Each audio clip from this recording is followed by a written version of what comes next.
पुरानी वाली बुक का बेटा एग्जांपल नंबर 41 है, integration of root tan x plus root cot x dx है। इस वाले क्वेश्चन में जो हमारे पास cot होता है, cot को हम लोग कैसे लिख सकते हैं, 1/tan लिख सकते हैं cot को, या tan को हम लोग लिख सकते हैं बेटा 1 में cot x। इन दोनों का अगर हम लोग एलसीएम ले लें तो कितना हो जाएगा, 1 प्लस cot x अपॉन में रूट cot x dx हो जाएगा। अब जो स्टार्टिंग में जो 1 रूट cot x है उसको मैं अगर वापस लिखूं तो हमारा हो जाएगा root of tan x into 1 plus cot x dx, यही हो जाएगा। अब एग्जांपल अगर आप देखो बुक के अंदर तो उन्होंने डायरेक्टली आपको लिखा हुआ है root cot x plus root tan x equal to root tan x 1 plus cot x। तो ये स्टेप आया कैसे, हमने इस तरीके से इसको सॉल्व करा था। इस वाले केस में हम लोगों ने जो रूट tan को 1/cot लिखा है तो cot को 1/tan लेके भी हम लोग सॉल्व कर सकते थे, तो उल्टा हो जाता, तब रूट cot 1 प्लस tan के केस में कन्वर्ट हो जाता हमारा। ये क्लियर है ये चीज। अब इसके बाद हमें करना क्या है, tan और cot दोनों आपस में इंटरचेंज हो सकते हैं फॉर्म्स। भाग की तरफ हमारे पास क्या है, रूट tan आया है, तो अब रूट tan को लेट कर लो, let root tan x is equal to t। Squaring both sides कर देंगे तो लेफ्ट साइड पे हमारे पास जो tan x है वो किसके इक्वल हो जाएगा, t स्क्वायर के इक्वल हो जाएगा। डिफरेंशिएट करेंगे tan x का डेरिवेटिव कितना हो जाएगा, secant स्क्वायर x dx किसके इक्वल हो जाएगा बेटा, 2t dt के इक्वल हो जाएगा। इंटीग्रेशन में वापस सब्स्टिट्यूट करते हैं, रूट tan x की बेटा वैल्यू कितनी है, t है।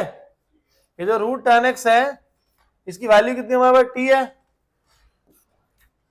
1 प्लस cot हमारा क्या होता है, cot हमारा किसके इक्वल होता है, 1/tan के इक्वल, और tan x की बेटा वैल्यू कितनी है, t स्क्वायर। तो cot x की वैल्यू कितनी हो जाएगी, 1/1 प्लस t स्क्वायर हो जाएगा। ये dx की बेटा हमारे पास वैल्यू कितनी आई है, 2t dt आ गई है। हमारे पास रूट tan x हो गया t, cot होता है 1/tan और tan की वैल्यू होती है t स्क्वायर, तो ये हो गया 1 plus 1/t square multiplied bye dx की वैल्यू कितनी निकली हुई है हमारे पास, 2t dt नहीं, वहां पे हमारे पास secant स्क्वायर भी साथ में आ रहा है।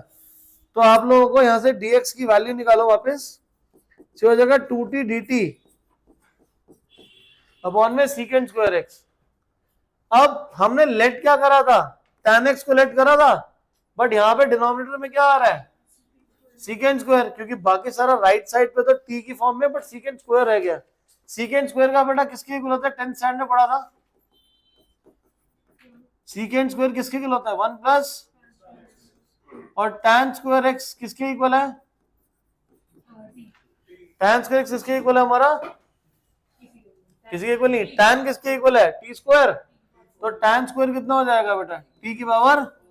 अब वापस से आप सब्स्टिट्यूट कर दीजिए, तो जो हमारे पास रूट tan था, रूट tan की वैल्यू है t, cot की वैल्यू हमारे पास 1/1 प्लस 1 में t स्क्वायर, dx की हमारे पास वैल्यू कितनी आ गई बेटा, this is 2t dt upon 1 plus t raised to the power 4। Clear है निष्कर्ष। निष्कर्ष यहाँ पे t और t मल्टीप्लाई कितना हो जाएगा, t स्क्वायर हो जाएगा। ब्रैकेट में अगर मैं एलसीएम ले लूं तो कितना हो जाएगा, t स्क्वायर प्लस 1 में t square dt upon 1 plus t की पावर, t स्क्वायर से t स्क्वायर कट जाएगा, सो हमारे पास बच जाएगा i is equal to twice of t square plus 1 में t4 प्लस 1, यही बन जाएगा। अब यहाँ पे डिनोमिनेटर को मैं अगर t लेट कर लूं या z लेट कर लूं तो क्या नीचे वाले का डेरिवेटिव ऊपर आ रहा है, क्या नीचे वाले का डेरिवेटिव ऊपर आ रहा है। अगर मैं यहाँ पे इसको सेपरेट कर दूं, मतलब t स्क्वायर प्लस 1, अगर हम इसको लिख दें ऐसे, t square upon t4 plus 1 upon में t4 प्लस 1, तो क्या अब हम लोग इसको इंटीग्रेट कर सकते हैं, अब हो सकता है, अभी भी नहीं हो सकता, क्योंकि लेफ्ट वाले में इसका अगर मैं लेट करता हूँ तो ऊपर भी नहीं हट रहा अभी भी, तो दोनों केसेस में तो हो नहीं रहा।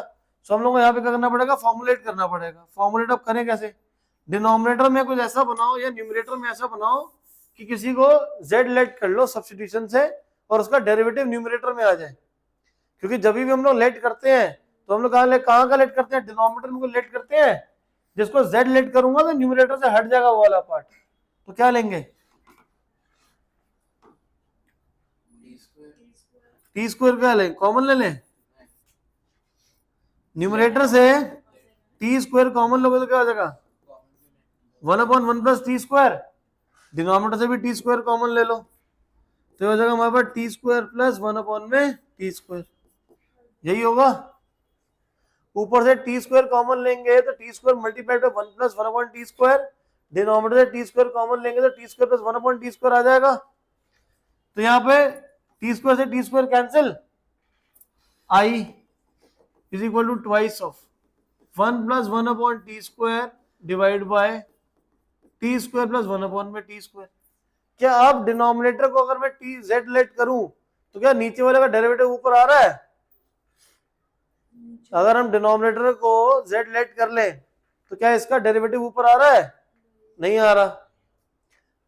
न्यूमरेटर क्या है हमारे पास 1 प्लस 1/टी स्क्वायर, ये किसका डेरिवेटिव हो सकता है, क्योंकि मेरे को सब्स्टिट्यूट करके न्यूमरेटर ही तो हटाना है, तो ये किसका हो सकता है, t माइनस 1/t का होगा डेरिवेटिव, क्योंकि t का डेरिवेटिव होगा 1 माइनस 1/t का हो जाएगा हमारा 1/टी स्क्वायर। तो मतलब डिनोमिनेटर में हमारे पास फॉर्म क्या होनी चाहिए, t माइनस 1/t।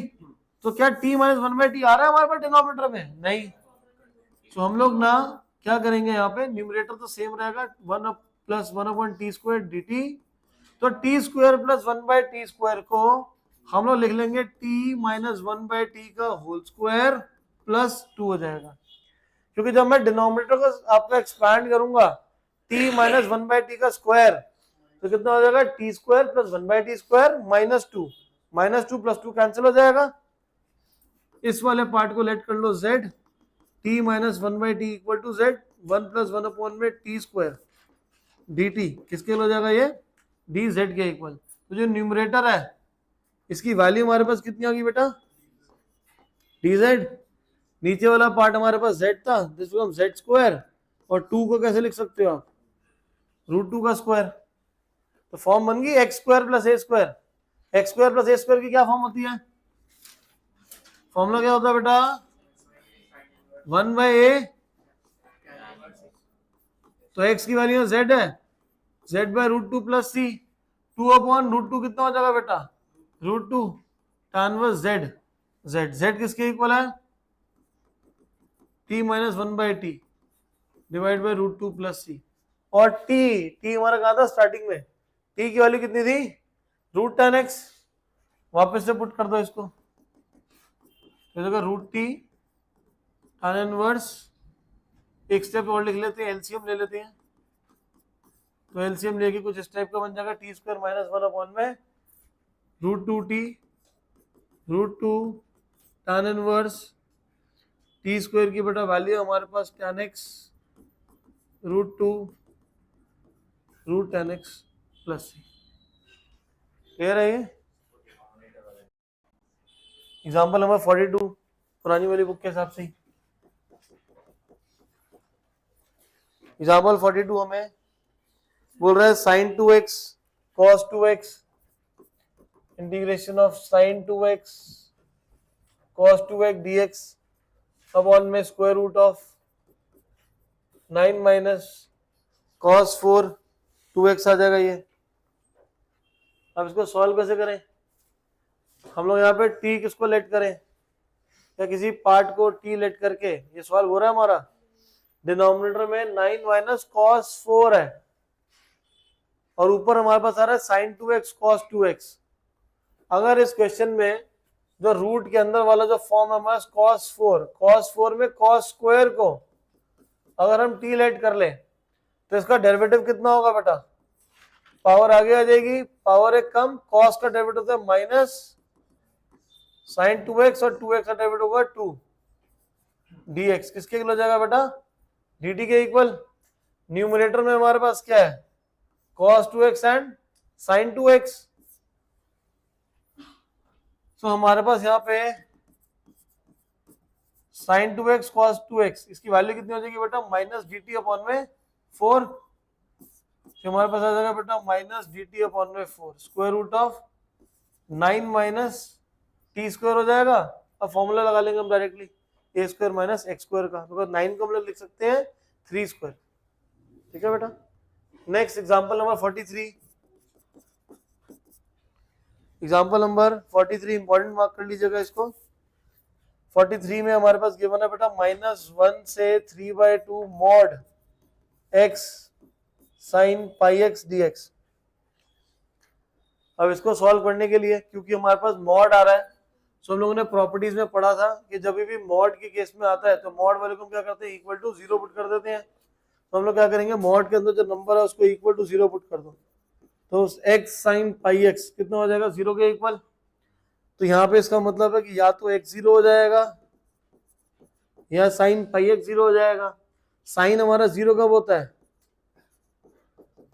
साइन हर पाई पे हमारा क्या होता है 0 होता है, n पाई पे 0 होता है। तो यहाँ से भी x की वैल्यू कितनी आ रही है हमारी 0 आ जाएगी दोनों केसेस से। क्लियर है ये, पक्का, कोई गलत नहीं है। कितना आनी चाहिए 1 आनी चाहिए। यहाँ पे देखो आपके पास साइन 0 कब होता है, साइन पाई पे लेफ्ट साइड पे क्या है sine pi x, right side पे क्या है साइन पाई। दोनों तरफ साइन कैंसिल आप करोगे तो पाई x पाई के इक्वल आएगा, तो x कितना आ जाएगा 1 आ जाएगा। हम लोग इंटीग्रेट कहां से कहां तक कर रहे थे, -1 से लेके 3/2। पहले वाले पार्ट में क्या है x 0 है, यहां से x की वैल्यू कितनी है 1 है, और हमारे पास 3 इंटरवल बन जाएंगे अब, -1 से 0, 0 से 1 और 1 से लेके 3/2। उसके बाद हम लोग क्या करते हैं, हर एक इंटरवल के बीच की वैल्यू इस मॉड वाले में पुट करेंगे, पॉजिटिव है तो पॉजिटिव, नेगेटिव हो तो नेगेटिव।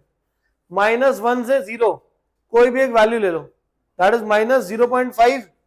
तो हमारे पास यहाँ पे जो फंक्शन है वो गिवन है x sin pi x -0.5 multiplied by sine pi, -0.5 का मतलब -1/2 आ जाएगा। -0.5 मल्टीप्लाइड बाय साइन का एंगल जो है ये हमारे पास कितना हो जाएगा, ये 1/2 से मल्टीप्लाई करेंगे माइनस साइन पाई/2। साइन का नेगेटिव एंगल आएगा तो बाहर हमारा प्लस हो जाएगा, तो 0.5 को लिख लेते हैं 1/2 साइन पाई/2। पाई/2 मतलब 90, साइन 90 हो जाएगा 1, तो 1 इंटू 1/2 इज 1/2। तो पॉजिटिव आएगा कि नेगेटिव, पॉजिटिव। तो पहले वाले इंटरवल में -1 to 0 में हमारा क्या है ये पॉजिटिव है। सेकेंड इंटरवल की अगर हम बात करें 0 to 0, 0 to 1 में x की जगह क्या पुट करेंगे 0.5, 0.5 मतलब 1/2 sine pi into 1/2, 1/2 into sine pi, sine pi होता है 1, तो कितना आ जाएगा ये 1/2। ये यहाँ पे भी क्या हो गया हमारा पॉजिटिव हो गया। अगले इंटरवल पे आते हैं, अगला इंटरवल है हमारा 1 से लेके 3/2। 1 से लेके 3/2 में 3/2 मतलब 1.5, 1.5 के 1.25 आ जाएगा। 1.25 हमारा किसके इक्वल होता है 5/4 के इक्वल।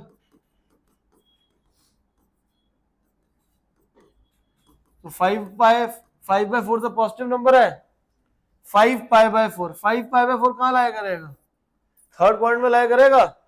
तो थर्ड क्वाड्रेंट में साइन क्या होता है पॉजिटिव नेगेटिव, नेगेटिव होता है। तो यहां से आ गया हमारा नेगेटिव, तो -π/4, तो यहाँ पे क्या आ जाएगा हमारे पास नेगेटिव हो जाएगा। क्लियर है ये, ठीक है।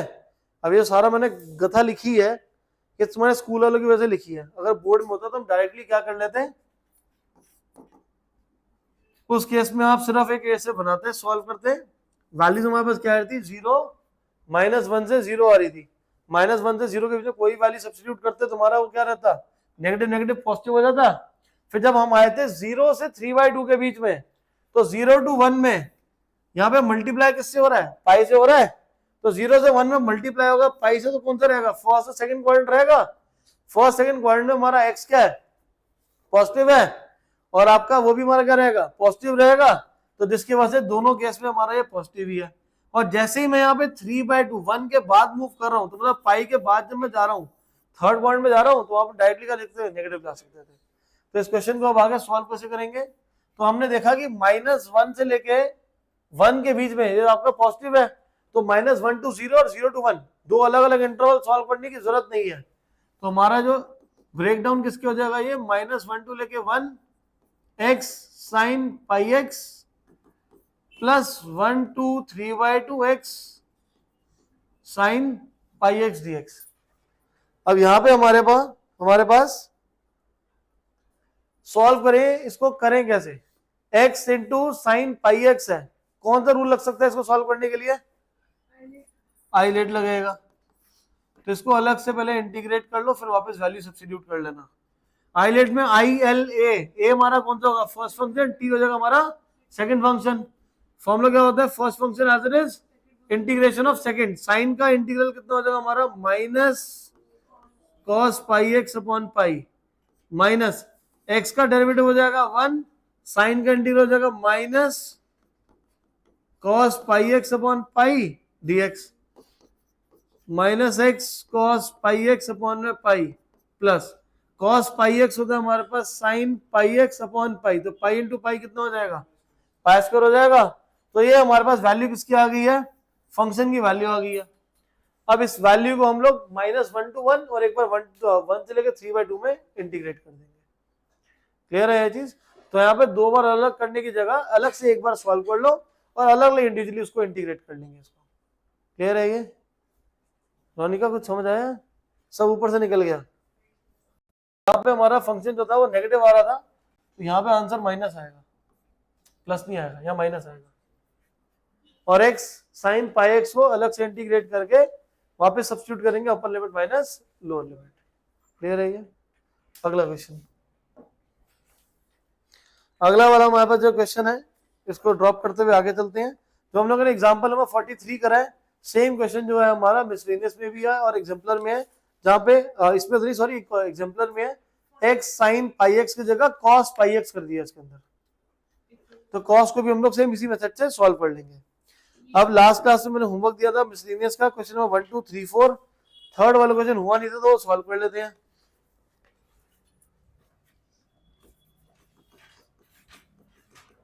मिसलेनियस एक्सरसाइज का क्वेश्चन नंबर 3, ये आपको यहाँ पे गिवन है dx अपॉन में x square root of x minus X square. साथ में आपको हिंट गिवन है, बिना हिंट के ना ये क्वेश्चन सॉल्व नहीं हो पाएगा।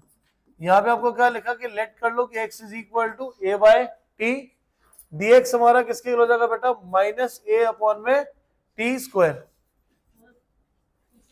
1/t का डेरिवेटिव जो होता है वो -1/टी स्क्वायर हो जाएगा। 1/x का डेरिवेटिव क्या होता है, -1/x स्क्वायर, तो 1/t का क्या हो जाएगा, -1/t स्क्वायर। क्या बेटा, dt है ना।